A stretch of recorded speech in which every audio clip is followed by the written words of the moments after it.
अस्सलामुअलैकुम, welcome back to my channel. कैसे हैं आप सब लोग? उम्मीद करती हूँ सब खैरियत से होंगे। आज हम बनाएंगे मज़ेदार से सूजी के स्नैक्स। सूजी का हलवा तो आपने ज़रूर खाया हुआ होगा। क्या आपने कभी सूजी के कटलेट्स भी खाए हैं? तो आज हम बनाएंगे मज़ेदार से सूजी के कटलेट्स। यकीन करें, जिनको बनाना निहायत आसान है और खाने में ये बहुत ज़्यादा डिफरेंट और मज़े के लगते हैं। तो टाइम को ज़ाया किए बगैर बनाना शुरू करते हैं। सबसे पहले जो है यहाँ पे हमने 2 अदद दरमियाने साइज के आलू लिए हैं। आलू जो है इनका मैंने छिलका उतार लिया है और इनको साफ पानी में भिगो के रखना है ताकि ये काले ना हो। अब इस तरह का एक ग्रेटर ले लेना है और इसकी मदद से हमने आलूओं को ग्रेट करना है। दोनों आलू मैंने ग्रेट कर लिए हैं और भिगो के रखना इनको पानी में ही है, क्योंकि ये होता है कि आलू जो है फ़ौरन से काले होना शुरू हो जाते हैं। अब एक पैन लेना है। पैन में डालेंगे 2 टेबलस्पून ऑयल, साथ ही हाफ टी स्पून साबित ज़ीरा और 1 टीस्पून बिल्कुल बारीक सा चॉप किया हुआ लहसुन, 2 टेबलस्पून जितनी बारीक सी चॉप की हुई प्याज। तो बस प्याज, लहसुन और जो साबित ज़ीरा है, हमने इनको ऑयल में बस 1 से 2 मिनट तक ही हमने यहाँ पे फ्राई करना है। 1 से 1.5 मिनट हमने फ्राई कर लिया है। अब यहाँ पे मैं डालूंगी हरी मिर्च, बिल्कुल थोड़ी सी डालनी है। और अगर आप बच्चों के लिए बना रहे हैं फिर आपने हरी मिर्च जो है वो स्किप कर देनी है। अच्छी तरह से मिक्स किया है। चूल्हे की आंच जो है वो मीडियम लो है, बिल्कुल ज़्यादा नहीं है। ये ना हो कि ये एकदम से जलना शुरू हो जाए।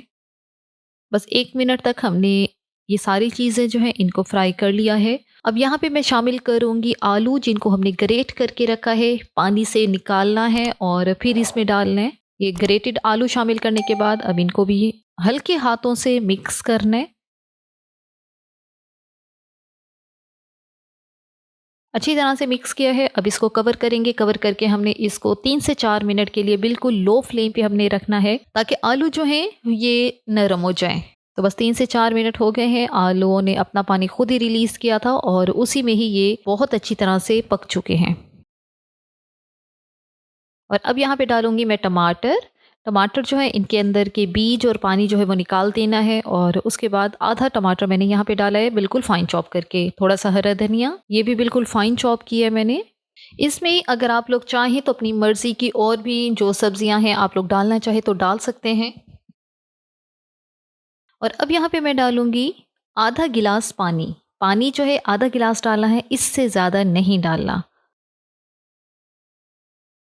अब यहाँ पे शामिल करना है नमक, जो कि 1 टीस्पून है। कुटी लाल मिर्च 1 टीस्पून है। काली मिर्च का पाउडर हाफ टी स्पून है। नमक और मिर्च ऐसी चीज़ें हैं जो आप लोग अपनी टेस्ट के अकॉर्डिंग कम या ज़्यादा कर सकते हैं। मिक्स किया है और मिक्स करने के बाद अब यहाँ पे मैं शामिल करूँगी 1/3 कप यहाँ पे सूजी। सूजी शामिल करने के बाद हमने अच्छी तरह से मिक्स करना है इसको। और पानी डालने का मकसद ही यही है कि हमने सूजी को यहाँ पे पकाना है। आलू तो ऑलरेडी जो है वो हमारे पक चुके हैं। कवर करेंगे। कवर करके बिल्कुल लो फ्लेम पे हमने इसको 5 मिनट के लिए छोड़ना है। सूजी जो है ये सारा पानी जो है एब्जॉर्ब करेगी और बहुत ज़्यादा सॉफ्ट हो जाएगी। 5 मिनट हो चुके हैं। अब इसका कवर हटाते हैं और ये आपके सामने पानी सारा ही जो है वो गायब हो चुका है। सूजी ने सारा पानी जो है एब्जॉर्ब किया है। अब यहाँ पे ये जो मटेरियल है हमने इसको 1 से 2 मिनट के लिए यहाँ पे भून लेना है। जितना ज़्यादा इसको हम लोग यहाँ पे भूनते जाएंगे, इसका मॉइस्चर लेवल जो है कम होता जाएगा और सूजी जो है मज़ीद फूलेगी और इसके अंदर का जितना पानी है वो सारा खुश्क होता जाएगा। और हमने करना भी यही है, हमने इसके अंदर के मॉइस्चर को यहाँ पे ख़त्म करना है, वरना ये हो सकता है इससे हम जो भी स्नैक बनाएं तो वो हमारे फ्राई करने के दौरान ही टूट जाएंगे। तो बस ये फ्लेम को बंद करना है। तो ये मटेरियल जो है हमारा बिल्कुल रेडी है। इसने पैन को बिल्कुल छोड़ दिया है। तो बस यही निशानी है, इकट्ठा करने से ये बिल्कुल इकट्ठा भी हो रहा है। अब यहाँ पे इसको कवर करेंगे। कवर करके हमने इसको 1 मिनट के लिए ऐसे ही छोड़ देना है। चूल्हे की आंच यहाँ पे बिल्कुल बंद कर देनी है और बंद आंच पे आपने इसको 1 मिनट के लिए ऐसे ही छोड़ देना है। इसको हमने चूल्हे से उतार लेना है और इसको ठंडा होने के लिए रखना है। जैसे ही ये थोड़ा सा गर्म रहेगा, हमने बहुत ज़्यादा ठंडा नहीं करना, इसको थोड़ा सा स्लाइटली हमने इसको गर्म ही रखना है। तो इस स्टेज पे आके मैं यहाँ पे डालूंगी 2 अदद ब्रेड के स्लाइसेस। ये मैं क्यों डाल रही हूँ, क्योंकि थोड़ा सा डाउट हमें रहता है। ज़ाहिर है आलू हैं तो आलू जो है मॉइस्चर जो है वो रखते ही हैं। तो मुझे डाउट है कि शायद इस मिक्सचर के अंदर मॉइस्चर लेवल थोड़ा सा रह ना गया हो, तो उसको कंट्रोल करने के लिए, उसको ख़त्म करने के लिए मैं यहाँ पे ब्रेड का इस्तेमाल कर रही हूँ। आप लोग चाहें तो ब्रेड को ग्राइंडर में डाल के ग्राइंड करके तब भी इस्तेमाल कर सकते हैं। ब्रेड नहीं है तो यहाँ पे 3 टेबल स्पून आप लोग मैदा इस्तेमाल कर सकते हैं। मैदा नहीं है तो 3 टेबलस्पून कॉर्नफ्लोर इस्तेमाल कर सकते हैं। ये सारी चीज़ें जो हैं हमारे मिक्सर के जो मॉइस्चर लेवल है उसको कम कर देंगी। अच्छी तरह से मिक्स करना है। मैंने ब्रेड को ऐसे ही शामिल कर दिया क्योंकि मेरे पास ये फ्रेश वाली ब्रेड पड़ी है, तो बहुत जल्दी ये इस मिक्सर में मिक्स हो जाएगी। हाथों से इसको मैं मिक्स कर लूँगी। अब यहाँ पे चम्मच को साइड पे रख दिया है मैंने।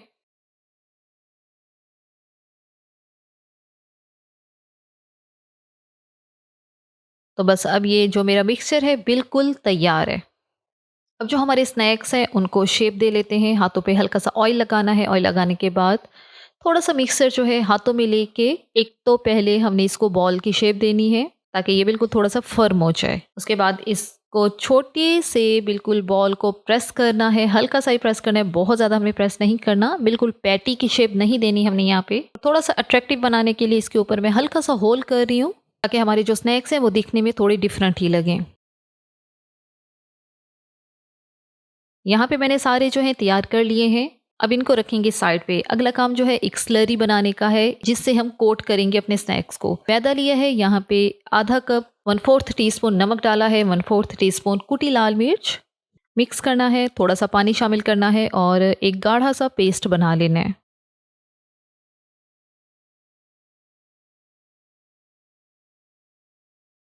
इतना गाढ़ा ये पेस्ट होना चाहिए। अब जो हमने आलू और सूजी वाले स्नैक्स बना के रखे हैं इसको इसमें डिप करेंगे। डिप करना है। डिप करने के बाद फौरन से इनको गर्म ऑयल में शामिल कर देना है। अच्छा, ये ध्यान रहे आपने ये जो स्नैक्स है इनको स्लरी में डिप करने के बाद साइड पे बिल्कुल नहीं रखना। फौरन से डिप करते जाएं और फौरन ही गर्म ऑयल में शामिल करते जाएं। तो बस अब ये जो स्नैक्स हैं हमने इनको फ्राई करना है और फ्राई करने के लिए कोई हार्ड एंड फास्ट रूल नहीं है कि इतने मिनट ही आपने फ्राई करना है। जैसे ही आपको लगे इसकी एक साइड गोल्डन हो चुकी है तो आपने उसकी साइड्स को चेंज कर देना है। तकरीबन इसमें 2 से 3 मिनट लगेंगे और इतने ही मिनट इसकी दूसरी साइड को फ्राई करने में लगेंगे। जैसे ही इनके ऊपर अच्छा सा गोल्डन सा कलर आ जाए तो हमने इनको ऑयल से बाहर निकाल लेना है।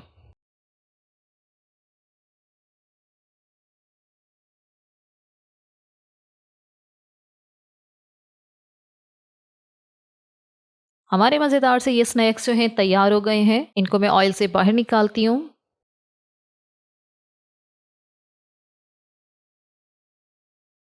तो बस ही हमारे ये मज़ेदार से जो स्नैक्स हैं वो रेडी हो गए हैं। अब जिनके ऊपर हमने ऊपर से होल बनाया था, अगर बच्चों के लिए मैं दूंगी तो उनके ऊपर मैं केचप लगा दूंगी। अपने लिए रखने हैं उसके ऊपर मैं ग्रीन सॉस लगा दूंगी। अपनी मर्जी से ऊपर इनको फिल करें। अगर सबके ऊपर केचप लगाना है तो सबके ऊपर केचप लगा दें। सेपरेट केचप देना है वो आपकी मर्जी है। सिर्फ इनको अट्रैक्टिव बनाने के लिए बच्चों के लिए तो मैं इस तरह से बना रही हूँ इनको। तो वैसे हमारे बहुत मज़ेदार और डिफरेंट किस्म के स्नैक्स जो हैं तैयार हो गए हैं। ज़रूर इनको ट्राई करें। अगर आपको ये वीडियो अच्छी लगी है तो आपने वीडियो को लाइक करना है, शेयर करना है और चैनल को ज़रूर सब्सक्राइब करना है। दुआओं में याद रखें। Thank you.